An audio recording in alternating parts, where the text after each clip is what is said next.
So if you are charitable and you find yourself giving $5,000 or more each year, and if you are not taking advantage of any tax planning strategies for that charitable gifting, if you're just giving that money right from your bank account, you may be leaving money on the table. The good news is, though, in today's video, we're going to be talking through this concept of charitable tax planning strategies to make sure that you're giving in the most efficient way so that you can either give more to your church or your charities, or you can have more money in your pocket to either spend more money, or maybe you take some of that excess and you give it to your loved ones. But that's the goal in today's video, is for those charitably inclined people who have been diligent savers and now are looking for more opportunities as they are in or near retirement. Joe knows taxes. Joe knows the market. Joe knows Social Security. Joe knows income planning. Joe knows pickleball? No. This is Joe Knows Retirement. So my name is Joe Schmitz. I'm the CEO and founder of Peak Retirement Planning. We are headquartered here in Columbus, Ohio, but we serve clients all across the country, and we work with what we call the Midwestern Millionaires. Those who have been hardworking, diligent savers, they're frugal, they've done all the right things, and now they're in or near retirement and need more advanced help with their retirement planning, which often means that they can be able to be more charitably inclined because now they have the ability to do so from being in that top 10% net worth in the entire country if you have $1 million or more saved. And then we also work with what we call the 2% Club, which is people who also have not only $1 million saved or more, but they also have a pension, and that puts them in a position of 2% of the population because only 20% of people have a pension. When you combine 10% and 20%, you're left with 2%, and that's going to put you in a unique situation of having a high income, high net worth for the rest of your life, which is going to mean you can give more money if you choose to in the most efficient way. And as we know with these Midwestern millionaires, they have great values. You know, a lot of them are either giving to their churches or charities, and having a purpose bigger than themselves is something that's important to them. And one of the credentials that I have is called a CKA. It's called a Certified Cayman Advisor. And a lot of our clients who are charitably inclined really like working with a team who has this credential behind them. And I would recommend, if you are looking for a financial planning team, and having someone with a similar worldview is important to you, someone who understands this more advanced concept of giving efficiently, then the CKA is a great place to look. And again, that's a Certified Cayman Advisor. And this means that you look at financial planning from a biblical worldview. And so for us, you know, we are required with the CKA to show that you have the expertise. So you have to have the Certified Financial Planner designation, which means you have the experience, you've gone through all the courses for comprehensive financial planning, which is charitable planning is part of that, and then you also have to have the worldview from a biblical standpoint, and ensuring that you've gone through every verse in the Bible that has to do with money, which is over 2,000 verses, and then you have to pass a test showing your knowledge for that.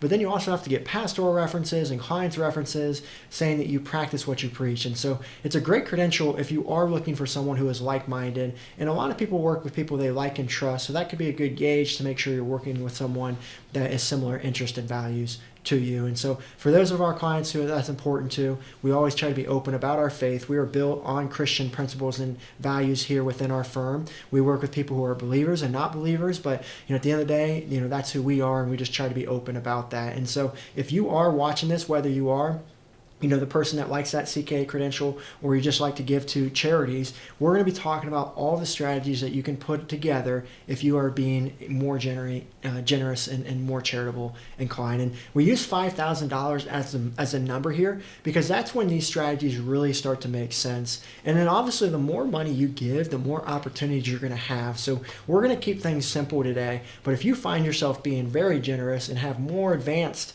charitable needs even beyond what we talk about, then you want to make sure you're looking at some more advanced strategies, and that's when it's going to start to make sense to get help from a team to make sure you're making the right decisions. And so I want to talk about two types of people on today's video. First, we're going to talk about those who are under age 70 and a half, and we're going to talk about those who are over age 70 and a half. Now, most people watching this channel are under age 70 and a half, so we're going to spend more time on that. But I also want to plan that even if you are under age 70 and a half, what to think about when you do get to 70 and a half and how that's going to be impacted in your charitable planning today. And so there's two main strategies that we're going to talk about in depth today. And the first one is a donor advised fund. And the donor advised fund fund is all about giving money before you're 70 and a half. And so if you are 60 years old and you're giving $10,000 a year to a charity, and you expect to do that, let's say for the next 10 years, then you're going to give about $100,000 over that period of time. Now, if you're only given $10,000 a year, you all know right now the standard deduction is very high. 90% of people take the standard deduction, which means that nobody really gets any benefits for their charitable planning right now. They may not be able to stack on all the itemized deductions to get above $10,000. And if the Tax Cuts and Jobs Act gets extended for a period of time, that standard deduction is likely to stay, which it's a good thing to have, but we need to think a step ahead and how can we look to itemize deductions more often so we're not using up $25,000 of the $30,000 every year and not seeing any benefit beyond our charitable gifting. And so how do we see the tax savings with our charitable gifting? And now let me take a step back. We don't need to give just to get charitable or to get tax benefits. We always want to give first out of our goodness of our heart and then seek tax benefits. We wanted to ensure that clients want to do it with the people we work with. And then from there, we look to see how can we save as much as possible. So let's go into a donor advised fund a little more. So this is an opportunity where you have a separate donor advised fund there that you're going to donate money to. And there's a few ways you can donate money. One is you can just donate money from your bank account into this donor advised fund. Another way is through highly appreciated assets. And that one's going to save you more in taxes by doing that strategy, but simply giving cash as an opportunity as well. And then when you do this, you get to basically have that charitable deduction all in 1 year. So let's say in this example, you decided to give $100,000 from your bank account. Let's say you had some excess saving there and you wanted to put $100,000 in as for easy numbers. If you were to do that, then you get to itemize your deductions of $100,000 this year.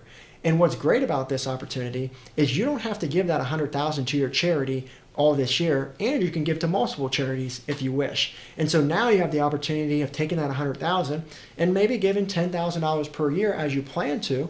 But the benefit of this is you get to itemize deductions of $100,000 the first year, and then every year after, you're going to take the standard deduction as you would have before. But remember, if you were going to give $10,000 per year, you probably wouldn't have seen any benefit. Now you can see the benefit in 1 year, and then maybe we look to stack on strategies on top of this. Maybe we look to sell off gains in our non-qualified accounts, or maybe we look to do Roth conversions, or maybe we're in a high income earning years where this deduction is going to help us lower our taxes. There's a lot of things to think about that we can utilize this huge tax savings now.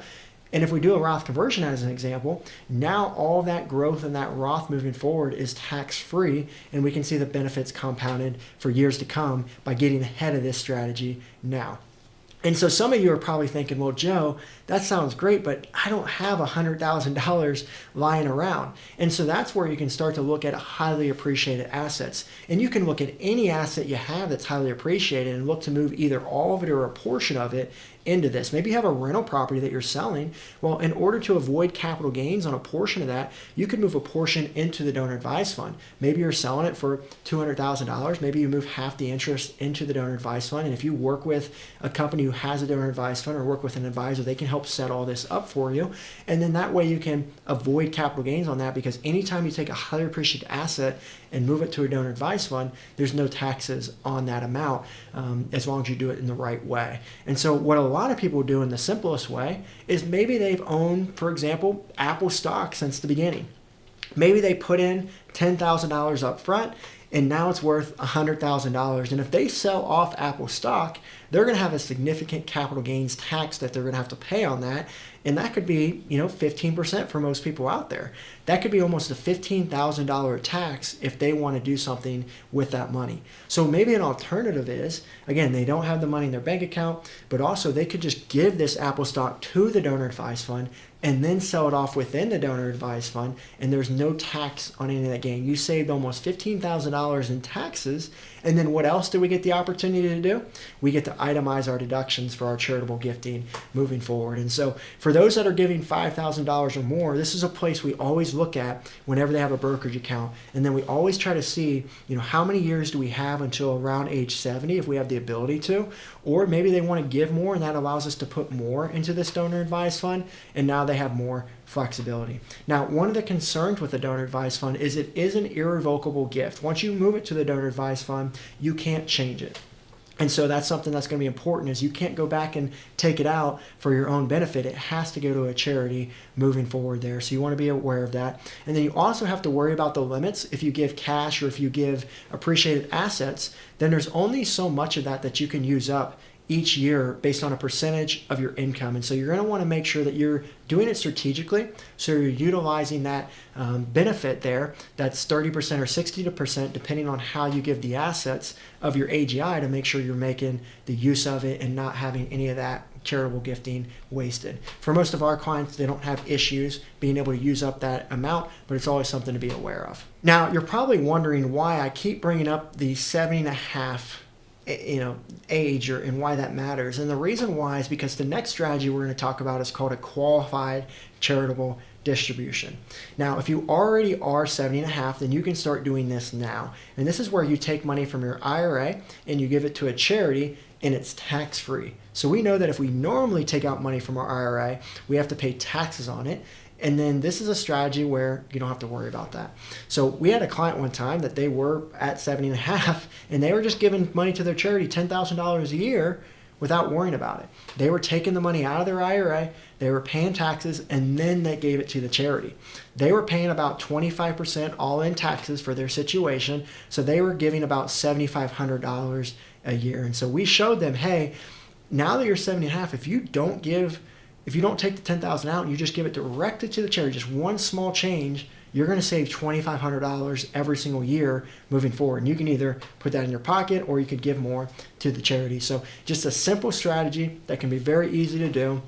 And then you just want to make sure when you file your taxes at the end of the year that your CPA understands how all this works. And that's one reason why we have the CPA that works with our team here in our office, is to ensure that we make these decisions the right way. Because we've seen many times where QCDs aren't coded the right way when you send it to the charity. Sometimes they don't acknowledge it, and the CPA may not know you gave it to a charity, and they may count it as a taxable event. So you want to be very careful with this, just as any of the tax strategies you do, to make sure they implement it correctly on the tax return. Remember, CPAs do thousands of returns a year.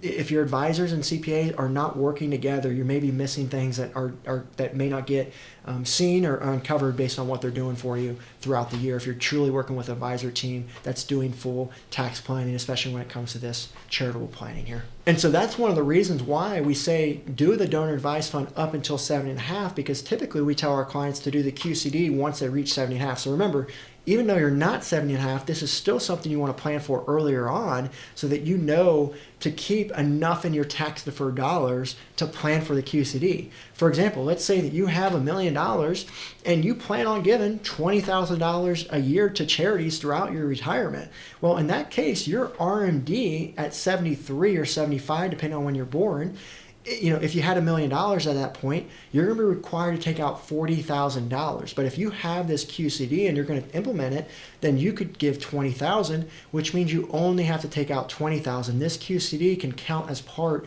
of your RMD, and so that may be a reason to maybe not do as much Roth conversions earlier on in retirement or while you're working, because you're going to be able to not have to take out as much due to this strategy moving forward. So it's a way you can reduce your RMDs and also reduce that burden that your tax deferred investment can cause. We call it a retirement tax time bomb.